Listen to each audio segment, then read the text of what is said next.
Allegiance, call the meeting to order. I pledge allegiance to the flag of the United States of America and to the republic for which it stands, one nation, under God, indivisible, with liberty and justice for all. Making sure everyone is present. Chairman Bell, read the public comment policy statement. If there is anyone from the public that wants to make a comment to the board, they will need to go over to the table over there and read the script and fill out a form to make a public comment. At the end, we will reserve about 30 minutes for public comments, but you will only get 3 minutes to speak on your topic. The board will not respond unless the chair allows it, and we will not be recording it. Shauna, I apologize for what happened there. But at the same time, as the chair, I have some discretion on how the meeting is run. But it should have never happened the way it did, but you got a lot of good information out of it. So, going forward, we got to do what the attorneys tell us to do. So sorry about that. And we're all human and we all make mistakes. After a discussion was held by the board, a motion was made by and seconded by to approve the consent agenda. I'll make that motion. I'll second. Discussion? Hearing none, all those in favor say aye. Aye. All those opposed, like sign. Hearing none, motion passes. Okay, Deb Masker, Southwest Iowa Leadership Academy, a presentation on Southwest Iowa Leadership Academy. Is that new hires? We've got a couple. Oh, I didn't know, they never said that she's supposed to have them on here. She's just got an intro there. Yeah, but she's supposed to have their, Anyway. Okay. So Cassandra and Shelby have been in our office for about a year now as well. Okay. They started last January, February, December, somewhere in there. okay, But I know you guys got to see one of our new hires last week. right, Here are another couple. They've both been doing pretty well. okay. So Welcome aboard. Yeah, welcome. Yeah. If you ever want, if you ever really want to have some excitement, 10 o'clock on Tuesdays. I'd certainly like to welcome young ladies, so appreciate it. thank you. Hopefully we give you all the tools you need to be successful, so. Okay, thank you. Thanks, Kristen. Gotta get that fixed. Okay, now Deb Masker. Sorry, Deb. That's okay, no problem. These students are from Underwood Middle School and they attended leadership camp last summer. And I'm going to ask them to share some of their experiences here in just a couple of minutes. This will be the 36th Annual Leadership Academy this coming summer. We are excited to continue to be able to offer this to all of the middle schools in West Pottawatomie County. We have 7 out of 8 coming, and I hope the 8th one will join us. That will have everybody that has a middle school, and that's been a goal of mine for quite a while.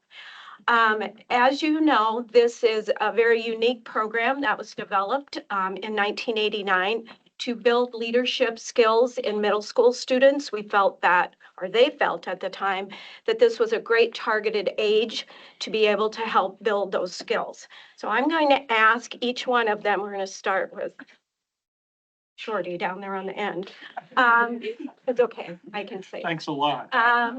To introduce themselves, and I would ask them to share one thing that they learned from camp that they took with them into their 8th grade year, and one of their favorite activities outside of food and friends. So, My name's Ivan Lettner. When we went, the thing that I learned most that is that even if someone doesn't like to help, you need to help. They need to help you, because then that builds their I don't know. But that gives them more. I can't talk right now. So then they you're good. Favorite activity Oh, my outside favorite- of food and friends? We were supposed to figure out how to fill this bucket at the fastest time. So there was a ton of holes in it, so we poked all the fingers we can in one area, and we even had to take our socks off, put our toes in them. So, and then we put the people in our groups into the tote to fill up more water. We ended up with second place with like 5 minutes and 35 seconds. Very important teamwork. First time we've ever had somebody get their fingers stuck in it, so a little Vaseline went a long way. But that's part of our COPE course activities on Tuesday afternoon when we build teamwork. I'm Ethan Michael, and one thing I learned from camp is that not everybody's perfect and you should always strive to improve, like just life in general. And my favorite activity was everybody in your little group, you had like a little pole, you had like 2 fingers, everybody had to bring the pole to the ground, working with each other and bring it back up, and everybody only had 2 fingers to do it, so if it fell, you had to restart it. My name's Eliana Rogers. Something that I learned is that even if you don't know like everybody in your group, everybody can like contribute to like everything because everybody has a certain like special skill that can help bring everything together. And my favorite activity was everybody in my group had like half a PVC pipe, and you had to get a marble from one end to another end, and it was really fun. So. Go from one side to the gym, so they have to trade spots and roll the marble, and it's a great team building activity. I'm Lily Robertson. One thing I learned from camp is to work like with other people that don't have the same idea as you, like to get their idea involved too. And my favorite activity was when we had to have like the beach ball on our like feet, and we had to like get it to one side of the gym by just using our feet and not using our hands. So a little fun with some learning as well. This is Jordan Ford, who is the base group leader from Underwood, and I'm glad that she was able to bring the students today to share a little bit about our program. As you know, we have become a 501c3, and we every year are challenged to raise the funds to be able to have our camp. And we have lots of great organizations that contribute to our cause. I filled out another grant application yesterday. And so we continue to find ways to provide funding for this program so that we can continue to have this for our students in middle school in West Pottawatomie County. And your contributions go a long way. And so So Deb, how many students were in the program? last year, 88. Normally we have about 100, 101. We just had a little bit of a different year at one of our schools, and so we will be back to full numbers from this year. What schools? Okay, help me, because I don't want to leave it. They're all from Underwood. These kids are all from Underwood. But we have Tri-Center, Trainer, Underwood, Lewis Central, Kern, Wilson, St. Albert, Iowa School for the Deaf, and we're hoping Heartland Christian will join us this year. We tried. So all I can do is extend the invitation. Brian came last year and was one of our business speakers on Thursday morning. So anybody wants to be a part of that, we would appreciate it. Do you charge the parents or? The students do pay a portion of the Okay. fee. And in big bold letters on the application, it says no student is turned away based on the ability to pay the fee. And so last year we provided 4 scholarships, partial scholarships to help parents out. And I guess I'm the deciding factor as to whether they get them or not. I asked parents to call and visit with me, and I can, provide assistance wherever that's needed. Each school of the original fee provides a little bit of support to help defer that cost as well. Depends on which school you go to and what they provide and what their school district allows. So we continue to do it on a shoestring, and I think we have an outstanding program. Any questions from the rest of you? Real quick, my Yeah. wife had the best take on working with other people, especially in the business. She said, because I always come home and I work with a lot of people at any one time, and I read about this person. She said, you don't have to like the people you work with, but you have to learn how to work. Absolutely. Best advice I ever had. Absolutely. And they learned that they may not be best friends with everybody in their base group, but they've learned that they can work with a lot of different people. And we mix the kids up so that in base groups, you know, we try to partial them out so that there might be 2 from Kern and 1 from Underwood and 1 from Trainer, so they have an opportunity to have a diverse group of people to work with. And we have amazing base group leaders and staff. I can't say enough about them. So let me, what? Congratulations. Okay. Well, you 4, you have siblings? Yes. Yeah. How do you treat them? Depends who they are. What's that? And it depends which one they are. Well, Now we can talk. well, you have to learn to practice what you preach. That goes for the family too. One of the things that we do on Wednesday morning is they do a leadership inventory survey called Real Colors.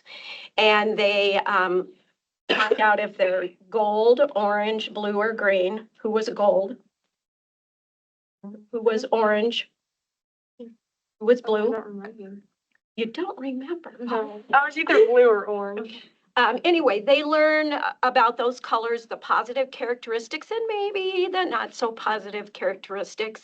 And then we challenge them to take that home because it's a real great tool to understand the people in your family. And how mom and dad operate, how your siblings operate. And they learn that it's a great idea to have some of each color in a group because everybody has their strength. And I always ask them to guess mine, and they always guess gold, and I go, no. I've learned to be a gold, but that is not where I operate the best. So we have a lot of great learning experiences all week. We have great speakers come in, so we think it's a real positive opportunity. Any other questions? Hey, your last speaker, did you say your name was Loey? Yeah. Is Dale your grandfather? Yeah. Sweet. Small world. Anyway, would you mind? Oh, yes, Brian. I would, speak again. Okay, we'll put you on the list. I will do that. Thank you. Could we get a picture quick? Yeah, Up come on front, up here. 4 of you. Deb, did you say Riverside was included or not? Not at this point. We are just Westpot County. I've had a number of requests as to how to get it going on that side as well. And that would take a little bit of work. So anyway, are you Would right? you like me to take pictures so you can be in it? Oh, no. I don't. Kids know I don't do pictures, do I? Okay, are you ready? 1, 2, 3. 1, 2, 3. 1, 2, 3. Perfect. Thank you so much. Thank you. Thank you. Susan, we can chat about that if you like. Oh, I just. There used to be 3 academies, I-80, Corner Conference, and ours. And those have folded due to finances. And so my goal has been to get all the schools in Westpot County in, but I have had people call from Underwood, or not Underwood, Avoca, asking if we would consider them as well. So maybe in the future. All right. Thank you so much, Thanks and for thank you coming for in. your support. Well, Thanks, Ken. the dates work out, I would be happy to come out. Okay, I will, As long as Mr. Shea isn't there. okay, I will put you on the list. Thank you. Killing it. All right, I'll send you an Send- email send- when we get for that. Sign 'em up.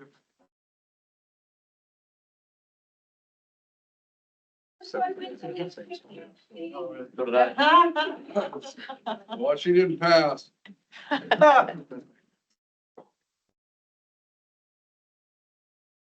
Good.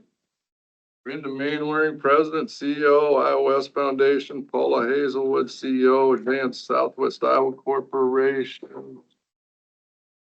Lock her up, did you? She's not, she and Shalimar are both not able to join, but we got you covered. Okay. Bethany Wilcoxon, Senior Advisor, and CJ Gross, Project Manager, McClure Engineering.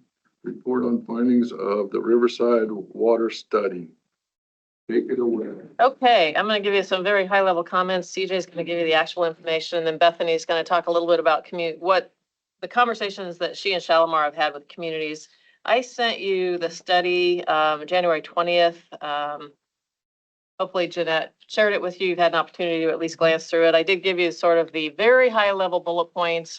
Essentially, when we started Vibe, actually way back when we were doing the ARPA funds, it became very apparent that water was a huge issue for all of the communities in Potawatomi County.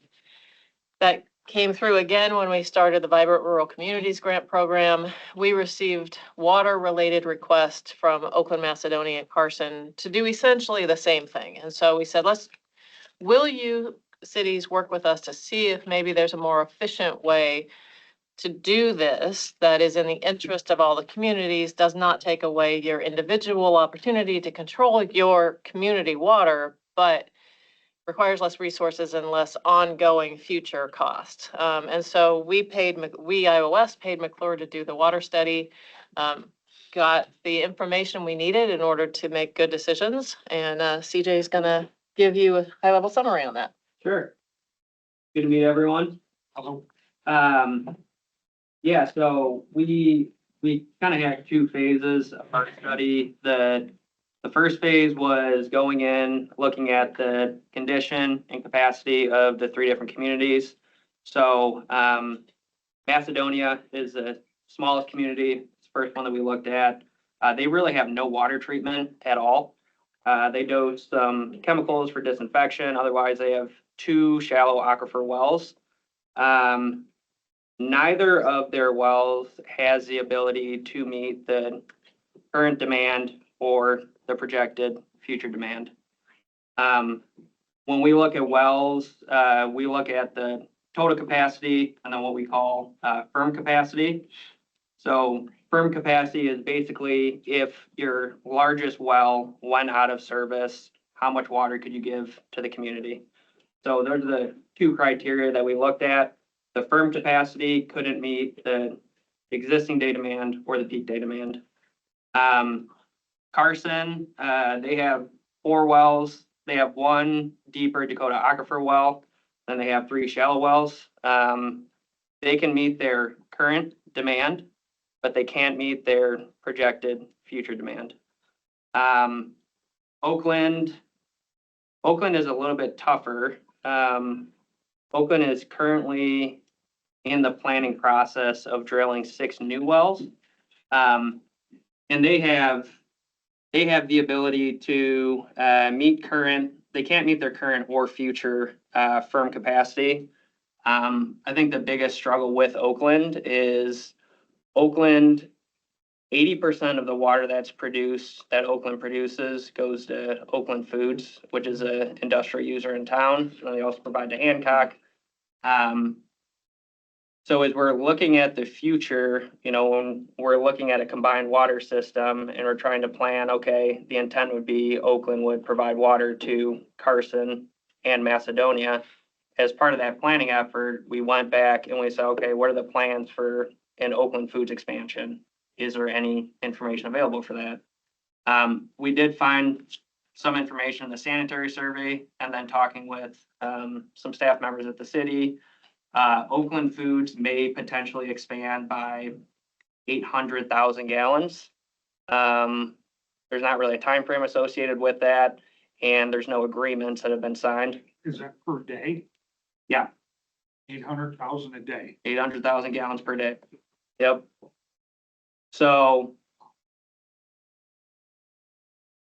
Carson has 4 existing wells. Their shallow wells do not operate at the design capacity, but they do get a decent amount of water out of them. Their 1 other well, which is a Dakota aquifer well, that one does have a fairly decent capacity that is around what it was designed for.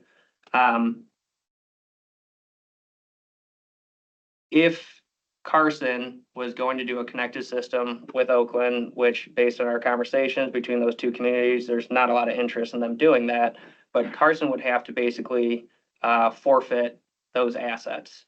There would be no way to basically utilize those existing wells. Carson's 6 miles from Oakland. If you wanted to utilize those wells, you would have to basically put in 6 miles of raw water transmission main so you could treat the water in Oakland, and then do another 6 miles of piping to bring it back to Carson, Macedonia is even farther away. The cost to do that would be very high. On top of that, the Oakland Foods, potential What's the main- expansion. What's the main cost that makes it so high? 14 miles of transmission main to get from treated. So how much is it a mile, you think? Oh, you probably have to do an 8-inch main. We have I think we have a better solution for you. If you want to let CJ finish, we can get to all those questions, because I think you'll hear that there's a good answer at the end of this. yeah. But we can come back to that. We can look at how much it would cost for that 14 miles of transmission main. But talking with all the communities, Carson and Oakland actually have an engineer already involved for doing a new water treatment plant for both communities. So they actually have written a preliminary engineering report. They're moving forward with doing their own systems. As I stated, there's really not that much interest in doing a combined system between the two of them. And talking with the three communities, Macedonia is really the community that's probably hurting the most out of all three. They cannot supply the amount of water needed to their residents. So when you look at wells, the DNR looks at what's called a tier 2 water level. So when your pumping water level in your well starts going down to the tier 2 point, there's some things that get triggered if you ever hit that, like the community has to start rationing the amount of water that they use. They're consistently running into that, and they only have 2 wells. So from my conversation with Macedonia recently, it sounds like they're thinking about drilling a new shallow aquifer well, which would be a short-term solution. It would allow them to meet their existing demand needs. But with the issues they're already having in their 2 other shallow wells, there's a very good chance that that aquifer is not going to recharge, which is what they're seeing with their other 2. And over time, they're going to continue to go down to that tier 2 level, and they won't be able to supply water. So what we would propose, instead of doing a combined water system between all 3 communities, which have a pretty far distance between Oakland, which is where the treatment plant would be, and then Macedonia, if Carson and Macedonia would be interested in doing a combined water system. When I talked to both of those communities, there did not seem to be the same amount of pushback that we got from talking about a combined system between all 3 communities. Whatever the background between Carson and Oakland is, I don't think they're interested in a combined system. As where Macedonia and Carson, I do think they probably would be interested in a combined system. Macedonia's usage right now, the future projected usage is about 90,000 gallons per day. Carson does have plans for some new wells. We don't have a lot of information on that, but from what we see with their Dakota Aquifer well, it would be feasible. I would recommend further hydrogeological testing be done to see, how much water you could get with some test wells, but they would be able to provide water to Macedonia. So the second part of our analysis is kind of where we looked at that specifically. We gave a summary of the findings of the existing facility report, and then we looked at the combined system. Really, there's 2 options. In order to hydraulically push water from Carson to Macedonia, that's going to operate based off of the water level in the towers. So the high water level in the Carson Tower is 9 feet higher than the high water level in the Macedonia Tower. So there's 9 feet of head condition or pressure that could push that by gravity to go to Macedonia. So it's feasible. There are some considerations that would go with that. That 9 feet of head difference between the 2 towers is assuming that both towers are always operating full. Water towers are going to fluctuate. So if you have a situation, which you will, where Macedonia is operating at their high water level and Carson has a tower water level that's dropped a few feet lower, you probably wouldn't be able to supply that water to Macedonia by gravity. So we put together 2 different options. One is if they did do a gravity system, and there's a caveat in there basically saying that you would need some type of instrumentation like a like a level transducer in both towers that's connected to a SCADA system where they're basically talking to each other, saying, okay, if the level in the Macedonia tower is high and the level in the Carson tower is starting to get low, you need to, adjust those levels so you can provide water. I think that option's feasible. I think it could probably cause some issues in the long run. I don't know that type of combined water level in both the towers. I'm sure they're gonna run into issues eventually. So the other option would be, like a booster pump station. And you would have a pressurized pipe that sends water from Carson to Macedonia. The cost for that is, not significantly higher than gravity, because you can go with a 4-inch pipe as opposed to a 6-inch pipe, which is required by a gravity system. So those are the two cost estimates that we put together, as part of our analysis. So really at this point, it's up to the two communities to figure out if they are interested in doing a combined system. If they are, we have found that it would be feasible, and the cost to do so is around, in excess of $2 million. So Bethany has talked to the communities. So before we get into questions, can you give a summary of those conversations? Yes, so Shalimar and I met with Carson last week and then Macedonia that same afternoon. Is that the community or the councils? I'm sorry. Councils. It was a few council members, Okay. as well as the water superintendents and the mayors. So met with them individually. Both communities were very receptive. They were appreciative of iOS support and funding this. Macedonia, as CJ mentioned, they're running out of options. So it's critical that they start to do something. They're starting to explore that new well. So trying to figure out what this looks like for them moving forward. So both agreed we'd chat with you all today and then likely reconvene both of those communities together with Iowa West, likely with CJ as well, to continue the conversations, see what makes sense.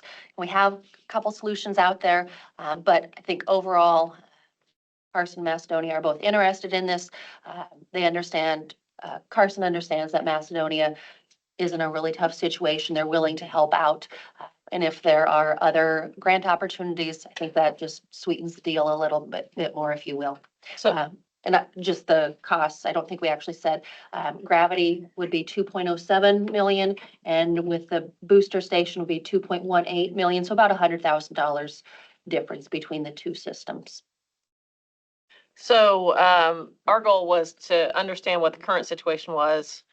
What is a reasonable long-term solution that's going to cause the least amount of future expense? I think the proposals for the communities very reasonably are coming in at a let's solve our urgent need without necessarily thinking about longer term. And so our goal was to put something together that would address the need for the future as we continue to try to build these communities. From Iowa West perspective, we have given the information to the communities, and it's now up to the communities to figure out what they want to do. We are not in a position to pay for the water. You all have had many of these conversations. It's one of the reasons we engaged McClure in helping Potawatomi County communities so that they can explore the resources that are available at a state and federal level in terms of additional funds. And so, but it's up to Carson and Macedonia now to make the decision about what they want to do with their water systems. So where are we at with the sanitary sewers in those locations? That is, They're one and the I don't have same. any, we didn't look at that. They're one and the same. You don't have one, you don't have the other. That's not It's something we part of looked the at. community. Is Macedonia septics? No, it's all. Okay. Okay, real quick, when you Those talk numbers about, are going only one way. when you talk about water usage, have you ever looked at the possibility of fires and, using water to put fires out in those communities? Is that something that's coming to the front too, as far as Yeah, water usage and the availability of water yeah. during that kind of incident? Yeah, the way we look at an event like that is it's governed by the regulations around the water towers. So I believe we have it detailed in the report, but that's part of what we looked at is, are each of the water towers sufficient enough to provide the required storage per 10 stage in the Iowa DNR? I believe it's 30 minutes of being able to supply. I don't remember what the unit number is of water, but Carson and Oakland both have sufficient sized towers that they could provide that fire flow as needed in the event. Macedonia, though, as part of our recommendation, they're undersized, not just to handle the fire flows, but to handle the required storage volume that they need. I'm curious about the water tower in Sure. Macedonia. How big is that? Is it aging out? It And is. how much could you supply per day to that water tower? To the city? Or would you recommend replacing the water tower? I would absolutely recommend replacing the water tower just for the fact of, we have the numbers right here. It is, The current one, it looks like it's 30,000 gallons. yeah, yep. And the water storage minimum required, volume for current is 60,000 gallons. So their water tower is about half the size that it is. Who is the regulatory DNR on that? The DNR is a regulatory agency. I'm sure they have written that up in one of their sanitary surveys. But with the community, with that many people, and I'm sure whatever their water and sewer rates are, they're probably not going to come down on them hard. That's a community issue. Unrelated, they would do. Yeah, it will, especially if they have a serious event like a How fire. much could they supply a day? How much could Carson supply? That would be an additional investigation that we need to do. So it's the hydrogeologic. I have a few folks that we've worked with. One of them is previously employed at the DNR, and he's worked with doing like a statewide study, which the DNR actually just published. But they would really have to make a determination of, do you have land that would be available for maybe a new shallow well field or a new Dakota aquifer well? If we can figure out any of those locations, then you can go and you can do some test well drilling and do some test well pumping to determine what the capacities at those locations are. Have you talked with rural water? We have not engaged rural water, and I don't know, Bethany, if you guys have had any conversations regarding that. There have been previous conversations with them through the Vibrant Rural Communities Program. I think last time we were here, were we talking about Riverside Water at that point? Or maybe it was a general update. Yeah, we have talked with them about Oakland and just what that tap fee would be. And then there were some concerns related to that. So after this study, we've not talked to Regional Water again. And the tap fee, you asked us last time, 12 million. $12 million tap fee for rural water. And Scott, you're absolutely right. I mean, it's a bigger infrastructure picture, and sewer is part of that. We just didn't look at that this time. I mean, from a, can you Appreciate that, but survive? It doesn't do the community any good if one works to capacity and the other one doesn't. You're absolutely right. I mean, So- these are the decisions they're gonna have to make. Yeah. Has there been concern in the past regarding wastewater treatment or Oh, yeah, ask the DNR. All of them get letters, I think. they have Yeah. they have compliance schedule for updates? So, Or yeah, do you know what type of system that they have? I'll go ask Trainer. most of them are lagoon systems. Sure, sure. There's a new one out at Crescent. They're putting in a filtration system. First in the state of Iowa, just got approved. Okay. So this could be a real big deal. The floods damaged those lagoons twice. Now they're able to use one lagoon for what they need. And be a continuous dump. So they're real excited about this. Is that the containerized system? Yes, looks like a container. I actually worked on that project. Dow Okay. City? Pardon? Was it Dow City? No, it was Crescent. Oh, Crescent. Yeah. Yeah, so I think that's a BES Solutions. Yeah, that should be approved here soon. That's an interesting technology. Yeah, I'm not super up to speed with what wastewater treatment issues Macedonia and Carson are faced, but Well, one of the things, if we're gonna grow, like Scott says, we need the infrastructure to grow completely, and I think each of our little towns are moving ahead, you Yeah. know? I was gonna say, there's rural water, man, right back there, Tom Coleman. Come in to listen to what you had to say, so. sure. So It- Well, just a couple of clarifications. So the connection fee for Oakland was estimated to be $12 million because we were going to be able to supply them 800,000 gallons of water a day, which was what they estimated their peak demand to be from us. And that was as part of the, what is that? 13 and a half miles from the Sue Johnson Tower on Highway 6 going east to directly into Oakland. So when we sat down and did that, the other challenges as a 504A, there is a prohibition against us getting any grants from Iowa West Foundation based on our,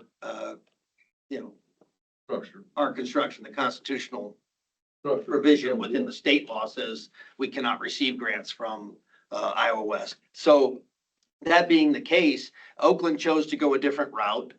They were invited to be part of that Minden pipeline, and we would have been able to carve out the water that they would need, more than sufficient to serve them and Hancock, and even go south from there. I mean, there was, at that point, like you said, there's not a whole lot of excitement about the idea of connecting from Oakland to Macedonia and Carson. But at that point, it was more a function of looking at what their future demand was going to be and what we could do with the Minden project to help them. They voted, their city council voted not to participate in the Minden pipeline project. So they did talk to us about that portion of it. We were never contacted about Macedonia or Carson, but specifically Oakland, Hancock area and the issue that they were having with OSI. It's not in anybody's interest to get in a competition to serve the water needs of the communities. The goal of everybody is to serve the water needs of the community in the most efficient, effective way. And it's our expectation that the communities will. Yes, it's our expectation the community will do their research and make the best possible decision. And we're available to see what we can do when they make their decision. But what we wanted to do, because they had all asked, hey, would you give us money to dig a well, was to say, let's just pause for a second and figure out if that's actually the right answer for the community's long-term survival. Part of the question they have to ask themselves is, do we have the infrastructure? We want houses. Great. You need water, you need sewer, you need streets, do you have the capacity to do that? And so these are big questions that each of these individual communities has to address. All we've done, to your point, Scott, is one little piece to say, you have some urgency to this problem that you need to address, and collectively you should figure out.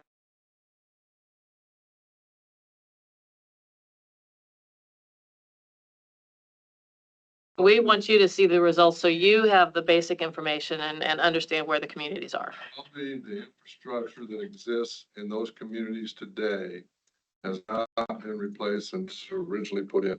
So those are all past probably what their recommended life is. So, I mean, once you start, keep going. I appreciate all the detail that CJ put into his report describing the existing infrastructure. In fact, my dad was probably instrumental in a lot of the Macedonia, the pump house that was built originally way back when. The quote for the 2.1 million, that does not include the cost to replace the Macedonia water tower, correct? It does not. The pump station, I think, is going to be necessary for those times when the Carson Tower is offline. It does happen. Is there an advantage to going with a 6-inch pipe with the pump station? Or would your recommendation be just the 4-inch line will be adequate? The 4-inch line would be adequate. If you're pressurizing the pipe, you have a minimum scouring velocity that you want the water to be. So basically when you're pumping it, you want that velocity to be above 2 feet per second at a minimum. If the larger pipe size you do, all you do is slow down that velocity in the pipe. So a 4-inch pipe could really handle a lot more water than we would actually be putting through it. The only reason we recommended doing a 6-inch pipe by gravity is the difference in the two water towers is 9 feet. So that means that your friction losses that you would see through that pipe have to be less than 9 feet to flow by gravity. So a 4-inch, we originally looked at a 4-inch line by gravity from Carson to Macedonia. The amount of friction loss that was there was like 52 feet, which is probably, I don't know, 15 to 20 PSI. So you physically could not flow by gravity through a 4-inch pipe. So with that first option, that's the only reason why we had put a 6-inch pipe in, was feasibly they could flow by gravity that way if everything in the towers was functioning correctly. And if they replace the tower with a larger, taller tower, Mhm. will that make a difference?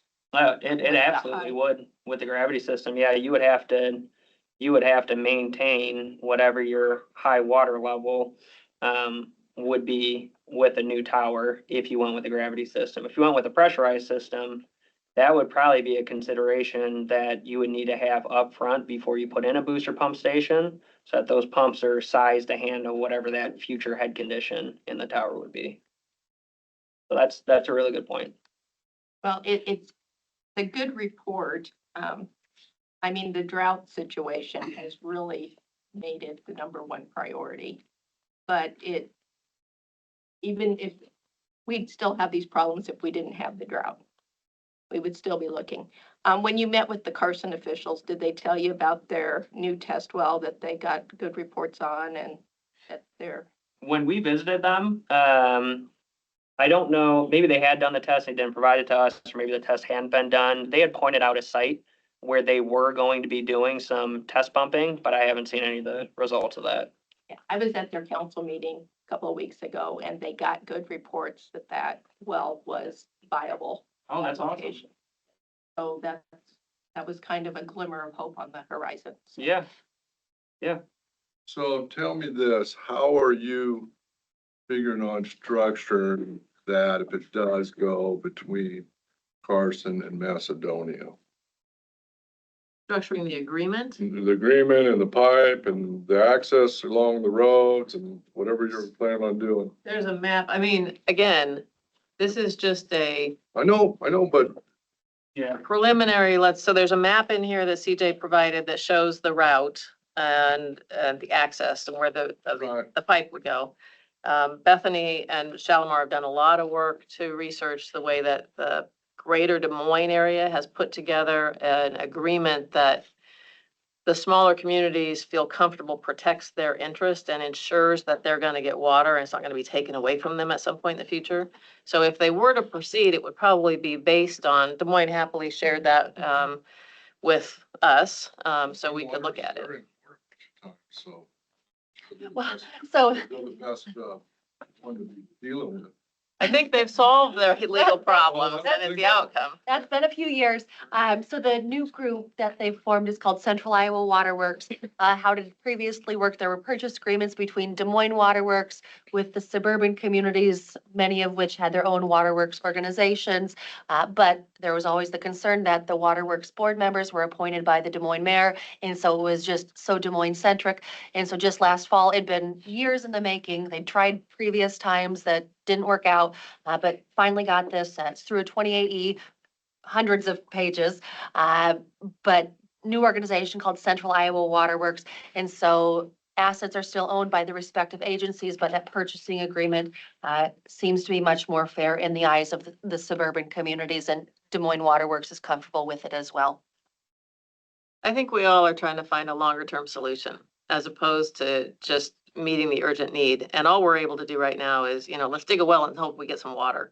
And that's not going to solve the problem. So you are addressing this, the communities are, we're getting requests. The goal is to share the information that we have so we all have the same base level of understanding of the problem and then help the communities come to a solution that will work in the long term. So there's probably maybe one, maybe two communities in Pot County that have the capacity to have extra water. I don't know. I mean, until you looked at all of them, I don't know. You probably know that at a gut level based on the communities kind of having the communities kind of know what they have. Well, What they don't have is the science behind it to make sure that they're fully But informed they on the don't decision. have any growth capacity. But there's probably one or two communities that do have more than their. Yeah, and as we keep talking about economic development, that's the whole point of vibrant rural communities, is economic development. Well, let's make sure that we're developing in communities that have the structural capacity to fill the needs. If we've got a business or houses that are going in there, let's make sure that they're prepared for that increase in population. Well, and also that they've taken care of what they already have. Fine. So Bethany, Hancock and Oakland have a sharing arrangement. That might be a And baseline to start actually, we had a conversation way last fall probably, that included Hancock with Oakland as well as Carson, Macedonia. Shared that a little bit. Hancock is really happy with how their agreement looks. So that's why they weren't considered as part of this Riverside Water Study, Right. is because they said, nope, this is working really well for us. We don't need to change anything. But yeah, that would be a great one to consider if this moves forward. Piping system, then their, whatever you want to say, residents were using. So, I Through their mean, distribution system, there is significant amount of water loss. it was a 58%. infrastructure. Oh, wow. 50? 58%. Yeah, More than half of I their was water gonna is say not getting 60, metered. so I was close, Yeah. 60%. So- You know, What do the cities want to do? It would have to be the lead agency. They will in have this, to be. Yeah. 100%. And They've only just gotten this. I think they have they need to really dig into what they want and figure out what the possibilities are, what the answers are. Our goal this morning was just to share with you what we've learned, to make sure you have the same information and we can all collectively have more informed conversations. they really need to be looking 25, 50, maybe even 75 years down the road. Yeah. I mean, looking at tomorrow or next year or next 10 years, that not. The number that we put together in our report in terms of population growth were partially based on, Carson and Oakland have both already done preliminary engineering reports done by Snyder, so we don't completely derail that process because those reports have already been submitted. We use their, projected populations, which we agree with. So really, the next conversation with Carson needs to be, typically, you move forward as quick as you can with the process. So if they've already submitted the preliminary engineering report, I assume the next step would be sign a design contract, have that report approved, and start building a new water treatment plant. The conversation should be had with them sooner than later. And again, it's up to them to make the decision. But with your current plan, would you be able to add this additional capacity from Macedonia, or would you be able to add a well, do an addendum to your facility or preliminary engineering report that was already submitted, continue the process as you have been going with that additional capacity for Macedonia? And then transmission would be a separate project, but the core planning for water treatment for Carson would need to have this taken into account before they start putting plans and specs together. And, So you got two outlooks here. You got the immediate, need for water in communities, and then you got the, long-term outlook. exactly. And from the few communities I've had a discussion with, long-term is rural water. That's what I've been told.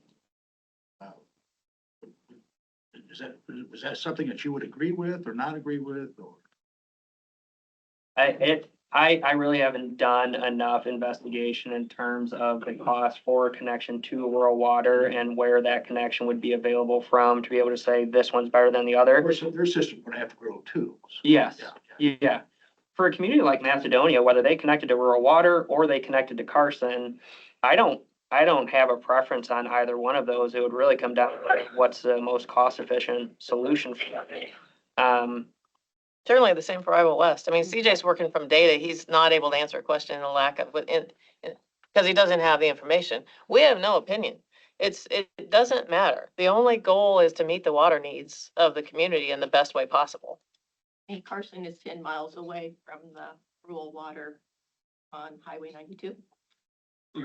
Do you have anything to add to at that? this point. Well, I would just say this. So the mission of regional water is to provide safe, reliable drinking water to the rural portions of Potawatomi County, Shelby County, and then pieces and portions of 4 other counties within our footprint that was assigned to us by the state. We are not currently able, as they are well aware, to provide water to that entire footprint because we haven't grown that fast. We are in the process now of adding, we just finished adding 31 miles of transmission main in rural Potawatomi County that will put us in a much better position to start looking at what's next. So the conversations that we're having right now with Scott about coordinating the development plan and where you guys would like to see the additional growth and where the folks like these folks here are trying to look at how do we assist those communities in giving quality water to their current needs and providing some sort of a plan for how they're going to be able to grow as well, I think is absolutely appropriate. And the question then becomes just what is the sense of urgency? So there's some immediate needs that have to be met that we may not be able to meet today from regional water where I can just run a line over to them. Is that 12-inch line big enough to go that way? Well, the 12-inch line is pushing enough water out, coming down the 10-inch toward at Highway 92, right there by Trainer, that we can go east. That's it. That's just a simple, all of this is just a matter of, What about Highway 6? exactly, well, we can extend it out Highway 6 to Oakland. That was originally the plan that we had when we were first talking to Oakland. There was enough positive response that we thought they were going to be part of the Minden project. Which is actually Council Bluffs Water. And it's all right. Right. And that's a more, We've paid $324,000 over the last 5 years to do water studies in Shelby County, northern Potawatomi County. Everything that we have looked at in all these different river valleys tells us this. The long-term only viable solution in southwest Iowa is going to be the Missouri River. that was my next That's, question. that is what we have been told by our engineers. Everything I've read leads me to believe the same thing. That's why we finally got off our butts and decided to make the connection to Council Bluffs and bring that water into Okay. North Potawatomi and Shelby counties. I mean, I think that's where we are. I agree. The reason we started this is because everybody says we're gonna dig a shallow well. That's Are you temporary. gonna hit water? And if you do, how long are you gonna have it? I mean, water is a huge problem in having a system. I would love for Potawatomi County to lead the way in saying, we understand our water problem and we have a plan to address it. And that's gonna include rural water for sure, but in the short term, it may include some other kind, the Carson Dakota aquifer well Yeah. produces well. Yep. And there's some level of confidence in the sustainability of that aquifer. Yeah, there's better confidence than there is with any of the shallow wells in Macedonia, any of the shallow wells that are currently in Carson. They all have a design capacity of 75 gallons per minute, what they're actually getting at 25 gallons per minute. So even, Macedonia wants to drill another shallow well. What we looked at is they have one well that does not produce well. They have one well that produces okay. If the new shallow well they drill produces okay, which is still being optimistic that it won't produce like the worst well that they have, they still, it's gonna be a waiting game to see how long they can pump from that shallow well before it. And that's why we don't wanna keep paying as for a shallow country wells. Have taken water as just a given. Yeah. And it's pretty shameful that we haven't switched that mentality, because water is pretty critical item that we need. And to have a bunch of different people, with the way the regulatory people are going, as far as taking care of the water and the sanitary sewer, the cost of the chemicals, the training of the people, it's just, to have onesies and twosies and threesies here, it's just not gonna be economic. That's why I say they gotta be looking 25, 50 years out, because it's gonna come faster than they want, especially if this climate thing is whatever it is. So appreciate the information, you guys' work for the community and the citizens of Pot County. I guess we'll have to probably Thank you. circle back and have a meeting with the communities and see what they wanna do. I want to personally thank the Iowa West Foundation, Brenda and Tim, for looking at this from a big picture and taking that first step to get the communities to talk and to pay for the McClure study. And I know from looking at the data in the report that there was a lot of thought and research that went into it. And I just appreciate all of that. I like having the facts in front of me. Thanks very much. Paul Harvey part. The rest of the story. The rest of the story. Thank you. Tom, thank you for coming in and chiming in. Short answer is yes, we can serve Macedonia and Carson with an extension off that 12 switch. Our engineer's on the, he's remodeling in and he just texted me and said, Hey, we can do Brenda? that. Yes, sir. I'm in over there. I got really good for that racing thing. Oh, great. So Tom, I have a question for you. Yes, ma'am. The fire hydrants that are along the highways, Yes.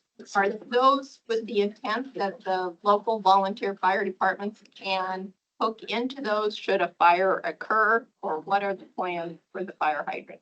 Those hydrants are there because that was what was built into the plan for the homeowners who have given us easement on their properties. You'll see the fire, none of the hydrants are in the right of ways. They're where we have private easement with those landowners.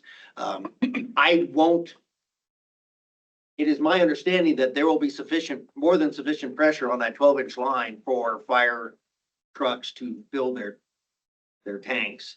You won't be able to necessarily hook a 6-inch line to that and try and fight a fire that's right there on Highway 6.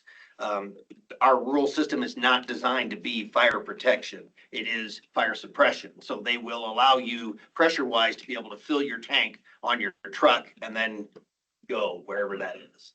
Okay, and I'm assuming you're communicating with the fire departments on those? Or Yes. those plans? Yeah, I've had interactions with both Shelby and Potawatomi County EMA, and we talk about making sure that they get a copy of where all those locations are so that they can provide that to the rural fire departments who may need to use those. Right, thank you. Okay. Real quick question. Is Trainer talking to you guys about rural hookups? Yes, And you were scheduled to be out to the Optimus Club for a discussion. So I did. And it got canceled, but yeah. well, it got rescheduled. I went and spoke to them. It was a very interesting conversation. Yes. Okay, appreciate it. Thank you, sir. Thank you. Thanks, everybody. Thanks. A lot of information.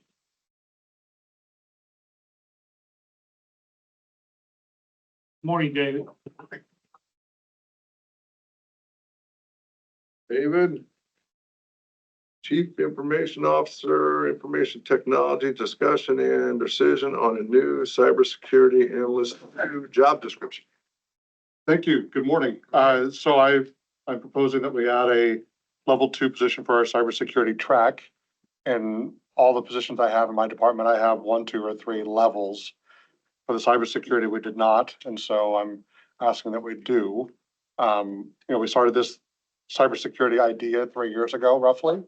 And I think it's been hugely successful. I think it's good for the county to have this. So I'm just trying to backfill or improve upon our cybersecurity track in our department.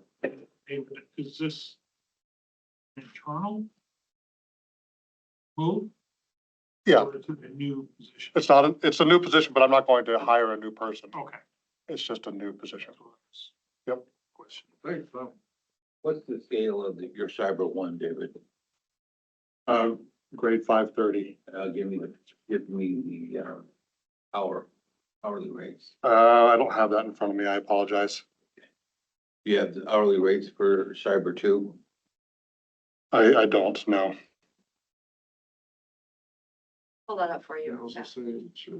So you say you're not looking to hire anybody. The reason for this is you want to promote somebody? Eventually, I would promote somebody. Yeah.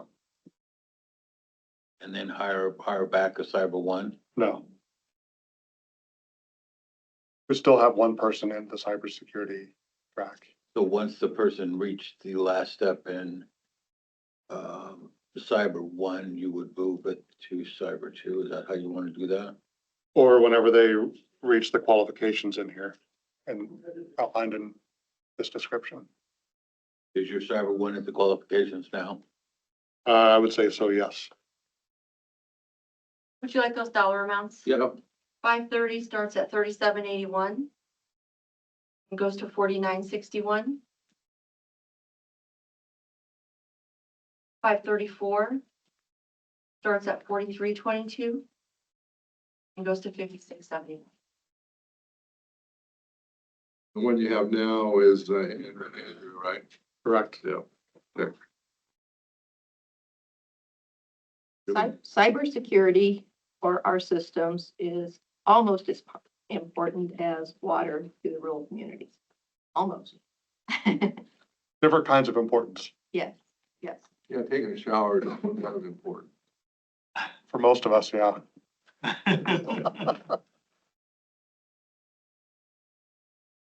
So need a motion and second to approve, deny the new cyber analyst 2 job description. When would you come home?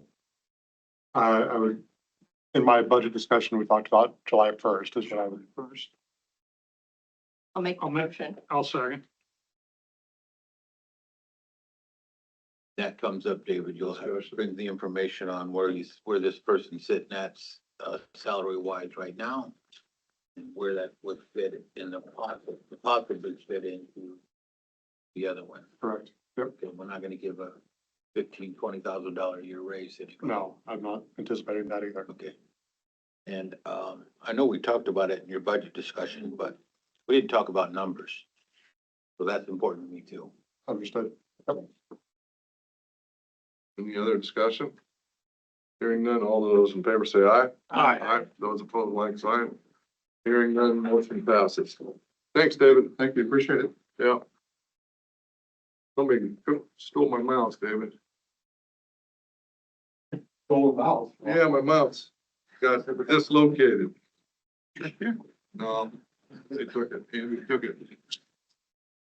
The Russians did Good so. morning. Good morning. How are you, gentlemen? Good. Well. Amy and Chris, my favorite two GIS people. I don't know who the other ones are yet. Got your pick right here, one or the Yeah. other. One or the other. You did a great job. Thank you, appreciate it. Yeah. So, bet you got, you're working on a little slideshow. Just a quick project update for the board. Instead of doing a letter, we're just coming in front of you. I know you had asked like for that. So that's why we're here. We're just gonna highlight a few projects that we're Coming in. going through and working on and, highlight some We don't capability. have the technology fixed yet, but I'd like to get you, are you gonna try to do some of that today or not? Technology, pull stuff up on the, Oh, yeah, we've got, well, yeah, we don't. We got that. we'll look over here. David ran out of here. That's going on October, November, December, January, February, 5 months. We got an email earlier today. I think they're gonna be in this week. Yeah, I heard that. I'm having another birthday too. Maybe. Okay. Maybe they'll be in next week too. Got to get there first. Okay. All right, we got 4 projects we're gonna walk through, talk about. I'm gonna have Chris kick this off with the culvert project and just say that these are, I mean, representative of the work that we do. It's not inclusive of all of it. It's just to highlight some of the capabilities we have and maybe spark an idea, some interest, from that. So take it away. So we'll start with culverts. We are approached by the secondary roads. Right now, they have a couple different ways they do culvert inspections. It seems like primarily a lot of it's paper. And they have a lot of they have a lot of file folders with a lot of culvert inspections, historical data. They wanted the main concern that came to us is like, we want to report. They have, they get everything in the Iowa engineers database, but they can't do any reporting. So they came to us and asked what solution we could do. And we're like, well, we can collect the culverts, which we have most of the data, and they wanted to collect additional information. So we gave them the power to do that. And then they'd go from there, an inspection on all the culverts. So this is all using already in-house software we have. We were able to do that for them. So we have a survey 123 where they can go, they could be on their desktop, they could be out in the field, enter in all the information on the culvert. After that, they can enter information for an inspection on the culvert. So with that, we can get them off paper. If they want to, they can even backlog those inspections from the paper into our system so they can digitize all the old stuff that they want. I don't know how many records they have that way, or if that's like a good project for an intern or something, but going forward, we have a method for them to get all digital. And then with that, we can get all the custom reporting that they want. I don't know how many different ones there are, but I know they have a need that that's not being met now. So that was our goal. We're in the kind of moved out of testing phase and right in the beginning implementation on that right now.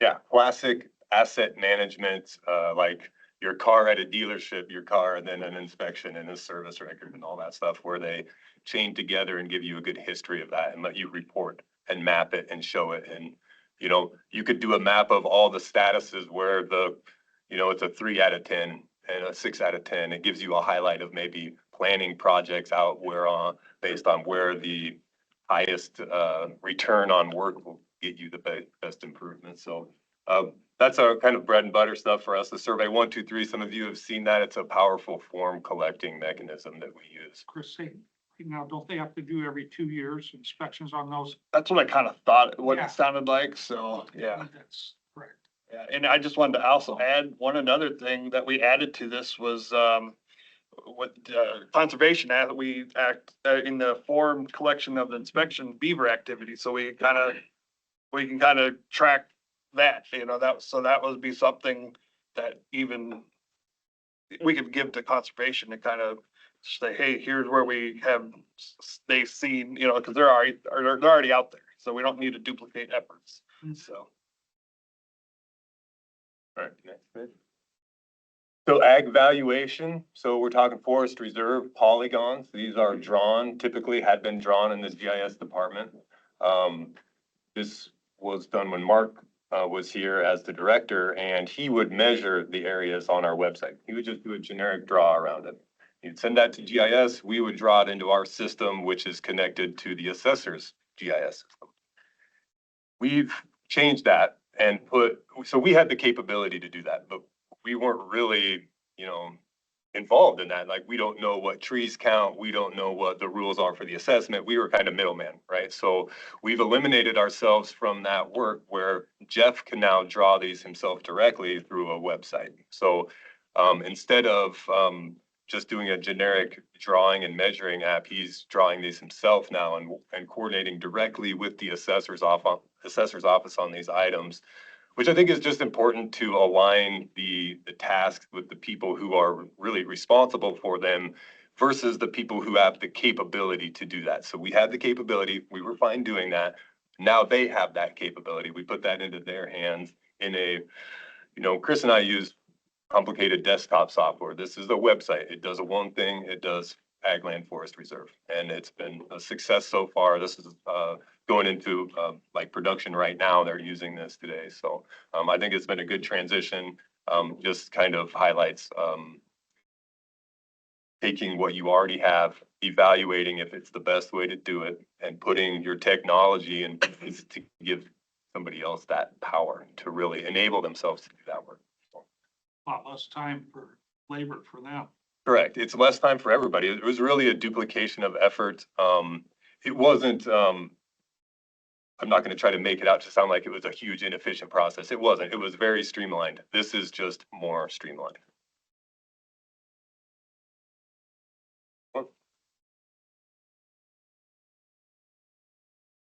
So we've been doing a lot of work with Mount Crescent, conservation in general. We kind of started out with conservation on trying to really do their park maps. So it started out doing park maps, a system for like alerts so they can get out to the public. I don't think that's been fully implemented, but with the timing, we got it going with Mount Crescent. So again, this is a real-time tool that they can use they can have that monitor dashboard out at the lodge. They can have, there's a link, it looks good on mobile. So people can check it before they go out to the ski resort. The staff has a capability to go in and say, this run's closed today or something. You see their alerts thing up there, that can tie into if there's anything. They can just say, I know that like last weekend they said, oh, we're out of snowboards. They're all rented or something like, so they can put a general alert right there, so the public has the data at their hands. And just again, this is using stuff we already have, that we already pay for, a solution that we can provide. And so we got that going for them. And so far, I think it's been successful. They started using, I think they've had a pretty busy season. And so as far as we know, it's working great for them. Yeah, it was, I mean, I think important when the season was kicking off, and not, now it looks okay, everything is open, but Right. beginning and the end is maybe a little more important. Yeah. Excellent, Mitch. So this is just a piece of our software upgrade, SQL Server 2022. It is the core of what I think is the most important, one of the most important things we do is keeping good records. And your database is the brains and the muscle behind that. And we're all clients to that database. We use applications. Tyler would be an example of that. We log on to Tyler, that's the front end. The back end is SQL Server. We have our own installation of that for our GIS system. It's currently SQL Server 2017. This will upgrade it to SQL Server 2022, which is not the bleeding edge, but still current enough. Our software evolves with those additions. So our Esri software continues to move regardless of what edition of SQL Server we're using. So as we progress further and further in software, it's necessary to upgrade all components of that infrastructure to keep up with that. Our database has over 400 different map layers in it, connections to other databases in the county, such as Tyler, to get a parcel connected to a tax district or a net acres or a land exemption. So we really integrate those things. It's a core component to county technology. So Nice. Next one.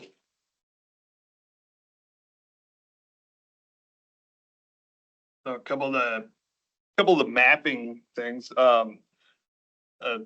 Again, for conservation, we've been really working on some of the bike trails, maybe some of the grant. I know the map there, you can see like the railroad highway bike trail, and it's different, statuses. And then we did some more with, particular tracks, for grants and funding. So that's been pretty common for us here lately, is doing a lot of that. And then on the top right, you can see, a map that, kind of started as one thing and kind of became kind of a really detailed, a bunch of different layers. Scott came to us and we started talking about doing a map, and we really have a pretty high level, different information map that, hopefully people can use to make some decisions and, for some different things. So that's kind of, we kind of put in there, the mapping sometimes it answers the questions, but it also allows you to think of other questions that you may not have seen. So that's kind of what we really strive for. And I would add to that, the map in the top right, that's a online, an interactive map. You can only put so many layers on one map before it becomes overloaded with information. It needs to kind of speak to one thing, but those online tools allow us to kind of give you the kitchen sink and choose and pick which things you want to look at a given time. And offering those to supervisors, to departments, to people who need that access is something that we can do and have the capability for. That's it. That's the update. Thanks for coming up. Yeah. All right. Really All right. appreciate that. Yep. Thank you. We'll do another on, probably about 2 months, kind of cover a different topic or something. Really appreciate the Customer update. updates that you're talking about, were those all included in your budget for this year? Correct. The licensing was already purchased for this year. So that's the cost of that is already realized. We just have to upgrade it. The SQL Server upgrade too? Yep. Real quick question for you, Jamie. Thanks for your work on that dry hydrant project for Spot and West Spot. But you have everything you need to get that done. as they move forward and build those? Yeah, so we both worked on different portions of those dry hydrants, the locations. We've talked to Susan about getting the full collection of not only the ones that are there now, but the ones that are proposed, so that we can have those all mapped out to relay those to 911. So to get those into our dispatch center takes coordination. So knowing where those are, even if they're not done yet or they're planned, goes a long ways towards getting those into dispatch's hands and letting them see that on the map and having they can program those kinds of things into their software as well. So that there would be a need for, ongoing communication as those things get developed. So we're ready to keep right on moving forward. Yeah, we can add them à la carte, one at a time. All right, you're awesome, Jimmy. Yep, Thank you. thank you. Oh, okay. Thanks for coming up. Yep, Chris has got a map for Scott too, so drop that off. Thank you. Yeah, thanks, Thank Jamie. you. Sure, I'll be back down to see you this week. Good luck, Jamie. Is this Nobles Lake? One's zoomed in, one's zoomed out. I don't know how, Nobles Lake? one's kind of one way and one's. No, I got it. This will work. Alrighty. Thank you very much. Thanks a lot, you guys. Thank you. Yep.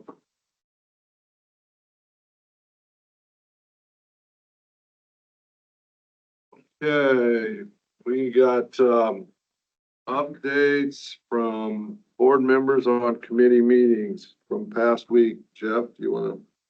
Well, I was out at ISAC's statewide supervisor meeting. I think they got an earful from me on what they're doing with the mental health and disability services in their area.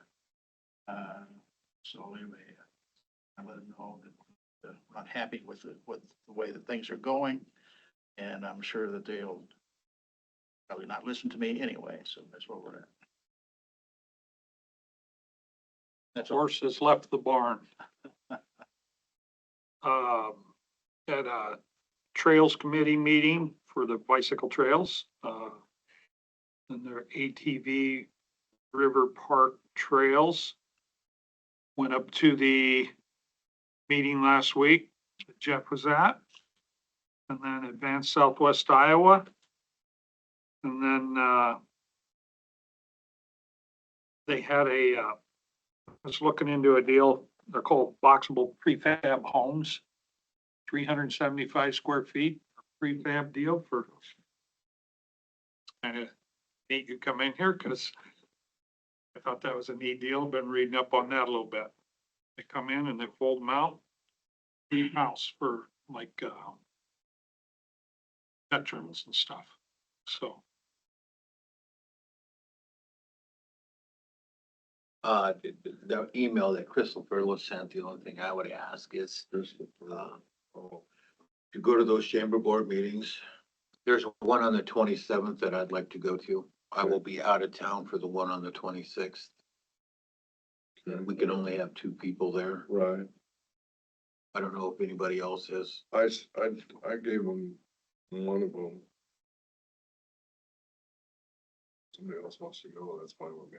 If I can go on the 27th, if that's okay with everybody else. I'm okay with that. I'm okay with it. That gives you, Susan. Sure. And they had it. Are you going then? Is someone else gonna go? On the 27th, I thought you just said you were. No, I didn't specify a date. I just said, I told them I could come. So. You're gonna come. I'll go on the Nobody else wants 27th. to come. Go ahead. I went to the dinner the other night too, the Oh, boy. presentation. I did quite- too. Okay, Yeah. I'll set that up that You said Jeanette what will date? know that I'm going on the 27th. 27th? Okay. Okay. And then who else? What, You? is that, what time was it? No, I can do the next. 10 to noon, okay. I don't know. Okay, and what was the other date? June 26th. Okay, June. Is the other one. Okay, got it. And I think that we should probably attend those. Well, I'm Two of gonna, us. yeah, somebody, I Quite a mean, few of them. try to attend I would Saturday, go to one. Saturday morning too. Whoever else isn't going, I'd probably go to one of those. Okay, we'll get that hammered out. Okay. Okay, I went to the CB Chamber annual meeting as well, and the Advanced Southwest Iowa meeting. I went to ISAC last Thursday, but I went up early on Wednesday afternoon so that I could meet with Haley Nichols, who is the ISICS coordinator for the state of Iowa. I should have done this back when we were looking at the Motorola and the communications towers. As part of my vendor due diligence, I should have gone earlier, and I should have brought ISICS into the boardroom when we discussed it. So I know those were lessons learned. But I just came away from the ISICS meeting with a whole fresh look. And I need to dive back into it, and I need to drag the board back into those discussions. And we'll probably talk about it a little bit in our budget study session. But the 911 communications upgrade, we really need to look into that. So that was my takeaway. That, Okay, I was at the CB chamber thing for, I don't know, maybe 30 minutes. I had a little basketball game that I had to get to. I was in Des Moines also at ISAC. MAPPA, I was at MAPPA, our dues are not changing this year, so it's same, whatever our dues was last year. oh, that's good. Yeah. And, the other thing, oh, the assessor, had our assessor conference meeting.